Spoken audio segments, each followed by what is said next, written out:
પ્રવીણ ચૌધરીએ બજારમાં સ્વદેશી ખરીદી કરીને હર ઘર સ્વદેશી અભિયાનને આપ્યું પ્રોત્સાહન। દિવાળીના શુભ પર્વની રોશની વચ્ચે આણંદ જિલ્લા કલેક્ટર પ્રવીણ ચૌધરીએ પોતાની સાદગીનું ઉદાહરણ પૂરું પાડ્યું હતું। હર ઘર સ્વદેશી ઘર ઘર સ્વદેશીના રાષ્ટ્રીય સંકલ્પને અનુસરીને કલેક્ટરે આત્મનિર્ભર ભારતના નિર્માણમાં સહભાગી થવા માટે લોકોને પ્રેરણા આપી હતી।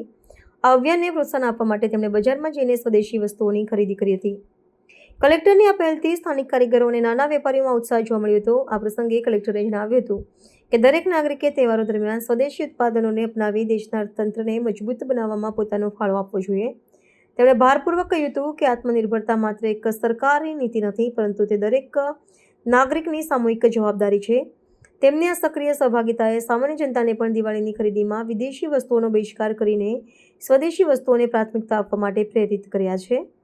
કલેક્ટરની આ ખરીદી માત્ર વ્યક્તિગત પસંદગી ન હતી, પરંતુ તે તંત્રના મોભી તરફથી સ્વદેશી અપનાવવાના સંદેશનું જીવંત ઉદાહરણ હતું। આ પ્રકારના પ્રયાસો થકી સ્થાનિક ઉત્પાદકો અને કારીગરોને સીધો આર્થિક ટેકો મળે છે, જેનાથી દેશના અર્થતંત્રનું ચક્ર મજબૂત બને છે।